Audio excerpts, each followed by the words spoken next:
ሐምሌ 25 ቀን 2018 ዓ.ም ከማለዳው ጀምሮ በምዕራብ ትግራይ በሸረሪና አቅጣጫ የተከፈተው ጦርነት በድንገት ቆሟል። ጦርነቱ ለ23 ሰዓታት ብቻ የነበረ ሲሆን በተለያዩ አቅጣጫዎች ግን ኃይሎች እየተንቀሳቀሱ ናቸው።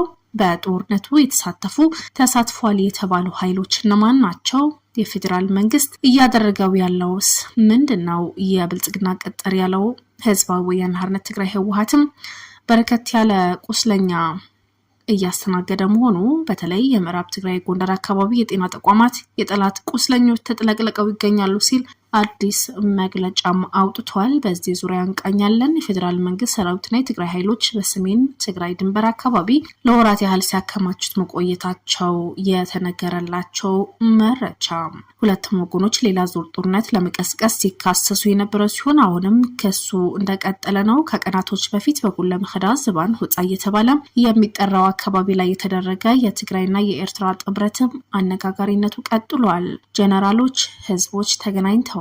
በትግራይ አዋሳኝ ድንበር ላይ እየተደረገ ያለ አዲስ መረጃ። እንዴት ናችሁ? እንደምን ቆይታችኋል? የጎልጎል ሚዲያ የቻናላችን ቤተሰቦች ወቅታዊ መረጃዎች ወደ እናንተ እናስቃኛለን። ቻናላችን ላይክ፣ ሼር፣ ሰብስክራይብ በማድረግ ይከታተሉን። ሐምሌ 25 ቀን 2018 ዓ.ም ከማለዳው ጀምሮ በምዕራብ ትግራይ በሸረሪና አቅጣጫ የተከፈተው ጦርነት በድንገት ቆሟል። ጦርነቱ ለ23 ሰዓታት ብቻ የነበረ ሲሆን በተለያዩ አቅጣጫዎች ግን ኃይሎች እየተንቀሳቀሱ ነው። በዚህ ሰዓት ጦርነቱ የቆመ ቢሆን በዚህ ውጊያ ፈጣን የድጋፍ ኃይሎች RSF ተብሎ የሚጠራው በመሐመድ ሐምዳን ዳጋሎ ሄሜቲ የሚመራው የሱዳን ታጣቂ ኃይልና ከአካባቢው ተገደው የተሰባሰቡ ታጣቂዎች የተሳተፉ መሆናቸው የትግራይ መንግስት ዛሬ ባወጣው መግለጫ ይፋ አድርጓል። የፌደራል መንግስት ለዚህ ጉዳይ እስካሁን ያለው ነገር ባይኖሩም የትግራይ ኃይል ግን ተፈጽሞብኛል ያለውን ጥቃት በድል እንደተወጣው አስታውቋል። ከማለዳ ጀምሮ እስከ ምሽት ድረስ ተደጋጋሚ ጥቃቶች ለማካሄድ ሞክሯል ያለው ህወሓት ተደርጎብኛል ያለው ህወሓት የብልጽግና ቅጥር ሰራዊት አጋሮች ለማየት በሚያሳዝን መልኩ ያለቁ እንደሆነና በአሁኑ ጊዜ ምዕራብ ትግራይ የጎንደር አካባቢዎች የጤና ተቋማት በጠላት ቁስለኞች ተጥለቅልቀው ይገኛሉ ሲል በመግለጫው አካቷል። ይህንን ተከትሎ በአካባቢው የተፈጠረው መደናገጥ ለመሸፈን በርካታ ቁስለኞች በአውሮፕላን ተጭነው ወደ ሌሎች የኢትዮጵያ አካባቢዎች መወሰዳቸው እየተወሰዱም እንደሚገኙ መግለጫው ላይ ያካተተው የትግራይ መንግስት ብልጽግና የትግራይ ህዝብን ሳያጠፋ በፍጹም ሊተኛ አይችልም። በመሆኑም ትናንትና የሞከረው በስብስብ የታጀበ ወራርም በማንኛውም ጊዜና በማንኛውም አቅጣጫ ሊቀጥል እንደሚችል አያጠራጥርም በማለት በሚደረገው ፍልሚያ የድል ባለቤት ማን እንደሚሆን ዓለም አቀፋዊ ተሞክሮ ሆነ የራሳችን ታሪክ ያው ምስክር ነው ሲል አሸናፊው እኔ ነኝ የሚል ይዘት ያለው መግለጫም ይፋ አድርጓል። ከዚህ ጋር በተያያዘ መረጃም የፌደራል መንግስት ሰራዊትና የትግራይ ኃይሎች በሰሜን ትግራይ ድንበር አካባቢ ለወራት ያህል ሲያከማቹ መቆየታቸው የተነገረላቸው ዳግም ጦርነት መቀስቀሱ አይቀሬ እንደነበር መረጃዎች የሚያመለክቱ ናቸው። በዚህ መሰረትም በድንበር አካባቢ የተቀሰቀሰውን ውጊያ በመሸሽ በመቶዎች የሚቆጠሩ ከሰሜን ትግራይ ክልል የተፈናቀሉ ኢትዮጵያውያን ባለፉት 2 ቀናት ውስጥ ወደ ጎረቤት ሱዳን መግባታቸው የሱዳን የጸጥታና የሕክምና ምንጮችም የሚናገሩ ናቸው። ይህ የስደተኞች ፍሰት የተከሰተው ሱዳን ራሷ ከሚያዝያ 2023 ጀምሮ በሱዳን ጦር በፈጣን ድጋፍ ሰጪ ኃይሎች RSF መከላከል በሚካሄድ አውዳሚ ጦርነት ባለችበት ወቅት ነው። አንድ የህዝባዊ ወያነ ሓርነት ትግራይ ህወሓት አባል እንደገለጹትም በኢትዮጵያ ጦርና በትግራይ ኃይሎች መካከል ከባድ የጦር መሳሪያዎችና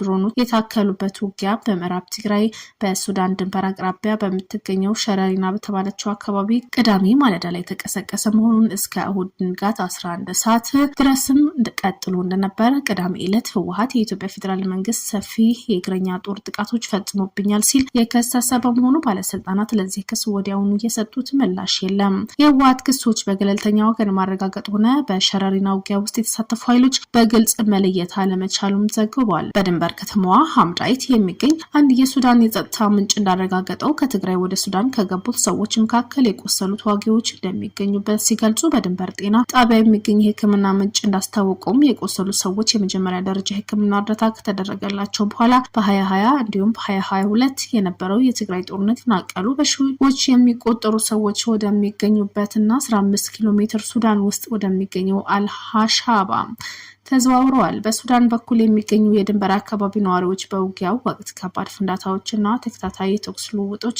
ሲሰሙ እንደነበርም ተዘግበዋል። ከድንበሩ 40 ኪሎ ሜትር ርቀት በምትገኘው ዋድ አልሁሌዋ የተባለችው መንደር ነዋሪ ሆኖ የአይን አማኝም ቅዳሜ ማለዳ ላይ 3 ኃይለኛ ፍንዳታዎች መሰማቱ ሲናገሩ አማኙም አክሎ ከቀኑ 10 ተኩል ገደማ ላይ ከባድ የተኩስ ድምጽ ይሰማ እንደነበር በአቅራቢያው የምትገኘው የአለቆዳይማ መንደር ነዋሪዎች ሰቲት ወንዝን አቋርጦ መሸሻቸው አስረድተዋል። በሐምዳይት የሚገኝ ሌላ የአይን አማኝ በበኩሉ ቅዳሜን ውሎ ፍንዳታዎች ይሰሙ እንደነበር እንዲሁም ከሐምዳይት በስተደቡብ ምዕራብ አቅጣጫ አውሮፕላኖች ሲበሩ መመልከቱን ይገልጻሉ።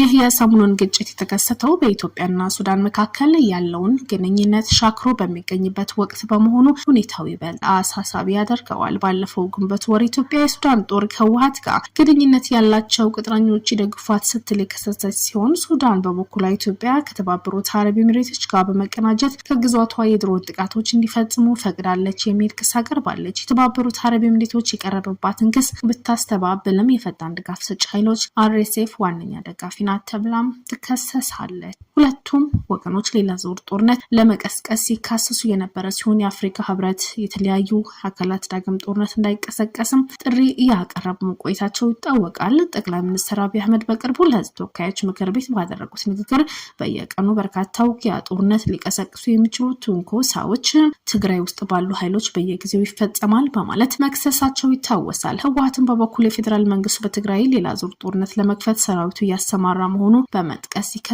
ነበር። እየተባባሰ በመጣው ውዝግብ ምክንያት ጦርነት ሊቀሰቀስ ይችላል የሚል ስጋትን በበርካቶች ዘንድ ሲስተጋባ ቆይቷል። በ2013 ተቀስቅሶ ለ2 ዓመታት የተካሄደው የእርስ በርስ ጦርነት በመቶ ሺዎች የሚቆጠሩ ሰዎች ህይወት እንዳጠፉበት የአፍሪካ ህብረት ልዑኩም ይገልጻል። የአፍሪካ ህብረት ከ3 ዓመት በፊት ሁለቱም ወገኖች በደቡብ አፍሪካ ፕሪቶሪያ ወደ ሰላም እንዲመጡ ካሸማገለ ወዲህ በክልሉ አንጻራዊ ሰላም ሰፍኖ ቆይቷል። ህጋዊነቱን ያጣውን ህወሓት የሚመሩት ዶክተር ደብረጽዮን ገብረሚካኤል ከፌዴራል መንግስት ጋር ዳግም ጦርነት ይቀሰቀሳል ተብሎ በሚሰጋበት ወቅትም ሐምሌ 12 2018 ዓ.ም ለመቀሌ ነዋሪዎች ባደረጉት ንግግር የፌዴራል መንግስትን እንደሚገዳደሩ በመግለጽ ዛሬ እንደበፊቱ ብቻችን አይደለንም፣ ብዙ ወዳጆች አሉ ሲሉ መናገራቸው ይታወሳል። ዶክተር ደብረጽዮን አክለው ብልጽግና ካሁን በኋላ ትግራይ ብቻ አይከትምም፣ አገዛዙ እንደ ስጋት የሚቆጥሩት ሌሎች ኃይሎች እንዳሉ ምንም እንኳን በራሳችን ብንተማመንም ይህንን ስርዓት ለማስወገድ የሚፈልጉ አጋሮች አሉ ሲሉም ተደምጠዋል። ሊቀመንበሩ አጋር ሲሉ የጠራቸው አካላት ከሀገር ውስጥ ይሁኑ ከውጭ በይፋ የጠቀሱት ነገር ባይኖርም ኤርትራና ፋኖ ሲሉም የገለጹ ናቸው። የፌዴራል መንግስት ህወሓት ከኤርትራና ኢትዮጵያ ተቀናቃኝ ናቸው ካላቸው ሀገራት ጋር በመሆን ሀገሪቱ